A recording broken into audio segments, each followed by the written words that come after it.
Alam mo ba na kahit minimum wage lang yung kinikita mo ngayon, 695 a day, kaya mo kumita ng milyon. Kaya mo kumita ng milyon. Pero hindi agad-agad.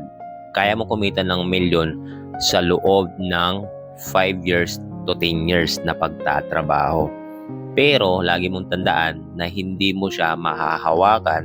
Kumbaga, accumulation lang yan ng kinikita mo. Kasi kanina, nagtotal ako ng kinikita ng isang minimum wage earner na nagtatrabaho, 695 a day, times 30 days or 26 days kasi may dalawang day or may apat na day off sa isang buwan. Tinames ko sana sa 18,000 plus yung sahod ng isang minimum wage earner sa isang buwan.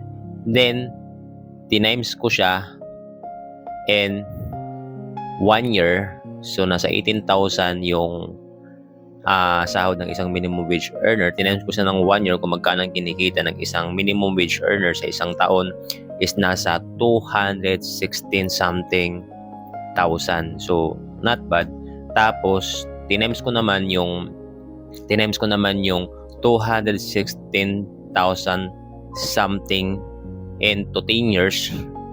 Tumotal siya ng nasa 2.1 million something. So, ibig sabihin, kahit na minimum wage earner ka lang, kaya mo kumita pala ng milyon. Pero sa matagal ng panahon, at depende na yon sa inflation ng panahon natin, at depende na rin kung magkano na lang ba ang value ng piso. At kung yon, yung tinotal ng kinikita mo as a minimum wage earner is kaya mong hawakan, which is hindi. Kasi yung 2.1 million something na kinita mo in 10 years, kumbaga dumaan lang yun. Siyempre, wala kang mahahawakan dyan.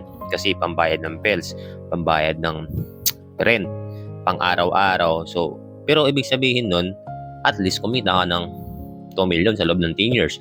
So, ibig sabihin, kung nagtatrabaho ka ngayon ng nasa 10 years o pataas na, or 5 years pataas, ang sahod may 695 a day, milyonaryo ka na pala. Milyonaryo ka na pala. Ba't ko nga ba sinishare to? Wala lang, ang likot lang ng utak ko. Napakompute lang ako.